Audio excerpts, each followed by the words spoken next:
أعوذ بالله من الشيطان الرجيم. بسم الله الرحمن الرحيم.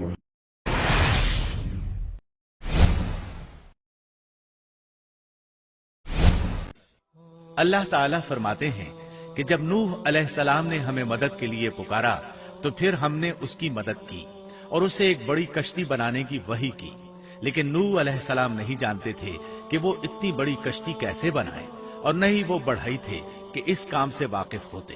اس لیے اللہ تعالیٰ نے ان کی طرف یہ وحی کی کہ ہماری آنکھوں کے سامنے اور ہماری وحی کے مطابق ایک کشتی تیار کرو۔ اللہ نے وحی کے ذریعے ان کی رہنمائی کی کہ وہ اس طرح کریں، اور مزید تعلیم کے لیے جبرائیل علیہ السلام کو بھیج دیا۔ وہ انہیں بتلاتے گئے کہ اس طرح کشتی تیار کرو۔ نوح علیہ السلام ایک پہاڑ پر رہتے تھے، ان کے ارد گرد درخت نہیں تھے، نہ پانی تھا، چنانچہ انہوں نے بہت سے درخت اگائے، پھر ان کو کاٹا اور پہاڑ پر بیٹھ کر کشتی تیار کرتے رہے۔ آپ بڑے بڑے تختے بناتے اور لوہا لاتے اور ان سے کیل تیار کرتے، پھر ان کیلوں کو تختوں میں ٹھوکتے، آپس میں ان تختوں کو ملاتے، یہاں تک کہ ایک بہت بڑی مضبوط اور دیو ہیکل کشتی تیار ہو گئی۔ ایک روایت کے مطابق نوح علیہ السلام نے اس کو 100 سال میں تیار کیا۔ یہ تھی وہ کشتی جسے نوح علیہ السلام نے اللہ کی ہدایت کے مطابق تیار کیا تھا۔ سورۃ القمر آیت 13 میں ارشاد ہوتا ہے، وَحَمَلْنَاهُ عَلَى ذَاتِ أَلْوَاحٍ وَدُسُرٍ، اور ہم نے نوح کو اس کشتی میں سوار کیا جو تختوں اور کیلوں سے بنی ہوئی تھی۔ نوح علیہ السلام نے دعوت کا کام چھوڑ دیا اور کشتی بنانے لگے۔ وہ لوگ جب انہیں کشتی بناتے دیکھتے تو ان کا مذاق اڑاتے، کہتے، نوح پہلے تو نبی تھا، اب بڑھئی بن گیا۔ مزید کہتے، یہ کیسا مجنون ہے کہ پہاڑ پر کشتی بنا رہا ہے، تعجب ہے اس پر۔ اللہ نے ان کافروں کے مذاق کا ذکر سورہ ہود آیات 38 اور 39 میں کیا ہے۔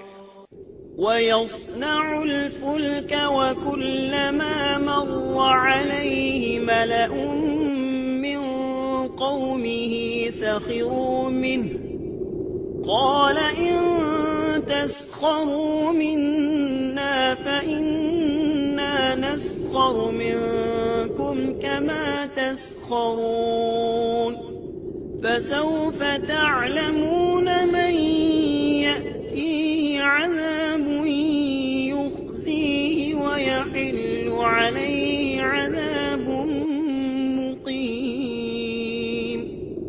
نوح کشتی بنانے لگے، اس کی قوم کی جو جماعت اس کے پاس سے گزرتی وہ اس کا مذاق اڑاتی۔ وہ کہتے، اگر تم ہمارا مذاق اڑاتے ہو تو ہم بھی تم پر ایک دن ہنسیں گے جیسے تم مسخرہ پن کر رہے ہو۔ تمہیں بہت جلد معلوم ہو جائے گا کہ کس پر عذاب آتا ہے، جو اسے رسوا کرے اور اس پر ہمیشہ کا عذاب اتر آئے۔ اس کشتی کا حلیہ ابن عباس رضی اللہ عنہما سے ایک روایت میں یوں آیا ہے۔ وہ بیان کرتے ہیں کہ نوح علیہ السلام نے پہاڑ پر ایک کشتی تیار کی اور اسے تارکول سے لت پت کیا۔ اسی وقت سے تارکول کا ظہور ہوا۔ اس کشتی کا طول 300 گز، اونچائی 30 گز اور عرض 50 گز تھا۔ ایک اندازے کے مطابق اس کا طول 1 کلومیٹر سے زیادہ تھا، اور اس کی بلندی اور گہرائی کے بارے میں کہا گیا ہے کہ 30 ہاتھ تھی، اور یہ کشتی عام کشتیوں کی طرح اوپر سے کھلی ہوئی نہیں تھی، بلکہ جس طرح اس کو نیچے سے بند کیا گیا تھا اسی طرح اوپر سے بھی بند کیا گیا تھا، تاکہ اوپر سے جو بارش برسے وہ انہیں نقصان نہ دے، اور جس طرح نیچے والے غرق ہونے سے محفوظ رہیں اسی طرح اوپر والے بھی محفوظ رہیں۔ گویا وہ ایک گیند کی مانند تھی۔ اس میں الگ الگ 3 درجے بنائے گئے تھے، ہر درجے میں ایک دروازہ تھا، اور یہ 3 دروازے اس طرح تھے کہ ہر دروازے کے اوپر ایک دروازہ تھا۔ یہ اس کشتی کا حلیہ تھا جس کے راوی ابن عباس رضی اللہ عنہما ہے۔ یہ کشتی آج بھی موجود ہے۔ اللہ تعالیٰ نے اس کشتی کو بطور عبرت اور نشانی کے باقی رکھا ہے، جیسا کہ اللہ تعالیٰ فرماتے ہیں، وَلَقَدْ تَرَكْنَاهَا آيَةً فَهَلْ مِن مُدَّكِرٍ، اور بے شک ہم نے اس واقعے کو نشانی بنا کر باقی رکھا، پس ہے کوئی نصیحت حاصل کرنے والا؟ اس صدی میں علماء کے ایک گروہ نے اس کشتی کو ترکی کے ایک پہاڑ پر پا لیا ہے۔ اب وہ 2 ٹکڑوں میں تقسیم ہو چکی ہے۔ اس کا حلیہ وہی تھا جو بیان ہوا۔ اللہ کا فرمان سچا ثابت ہو گیا کہ ہم نے اس کو نشانی بنا کر باقی رکھا ہے۔